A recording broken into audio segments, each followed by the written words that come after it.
ની ભેગો બોલ્યો છું તો કોઈ એનું માઇક નહીં આપતો. મારું બંધ કરી દેજો. હેલો હેલો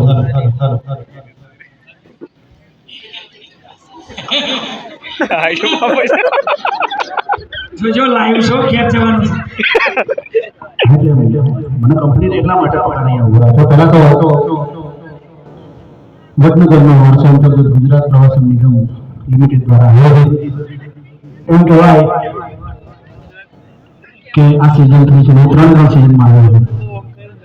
કારણ કે મને 3 સિઝનમાં બોલાવવામાં આવે છે મારા બાપોદરા સાહેબ તરફથી. ખાસ એક પણ સિઝનમાં એમ કહેવાય મહિના પહેલાથી સાહેબ એમ નક્કી હોય કે ભાઈ 30મી તારીખ મામાની જે પુણ્યતિથિ છે એ દિવસે આપણે આ કાર્યક્રમ કરવાનો.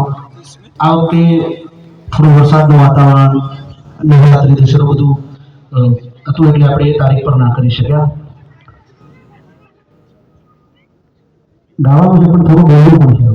આમ જનરલ મને બોલતા એટલું આવડતું નથી પણ બધું મને બી બોલી શકતા ને તો હું તો બોલી જ શકું સાહેબ એવું મને લાગે છે એટલે હું થોડું બોલી દઉં કે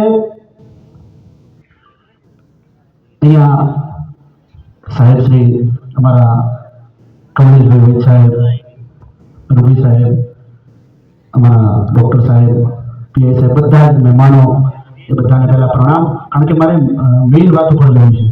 આ એટલો સરસ મજાનો આ કાર્યક્રમ છે પણ મને લાગે છે ત્યાં સુધી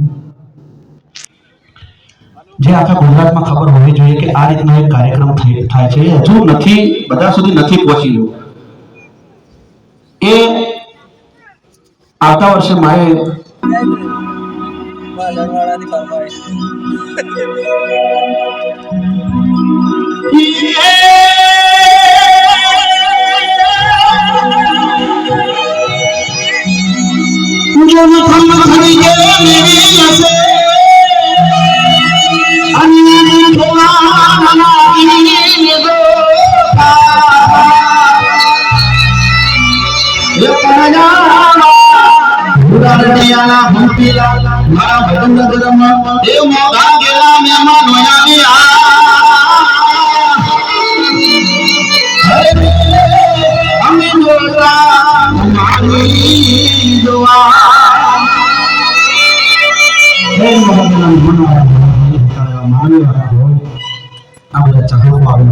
કહેવાય. કારણ કે આ પ્રસંગે મારે મામાને પણ યાદ કરવા છે. આ વખતે એ તારીખે નથી થઈ શક્યો પ્રોગ્રામ પણ આપણે યાદ તો કરવા જ રહ્યા. કારણ કે ઉત્તર ગુજરાતનો નાનામાં નાનો કલાકાર હશે કે મોટો કલાકાર હશે એમાં તમને ક્યાંક ને ક્યાંક મણિરાજ દેખાશે.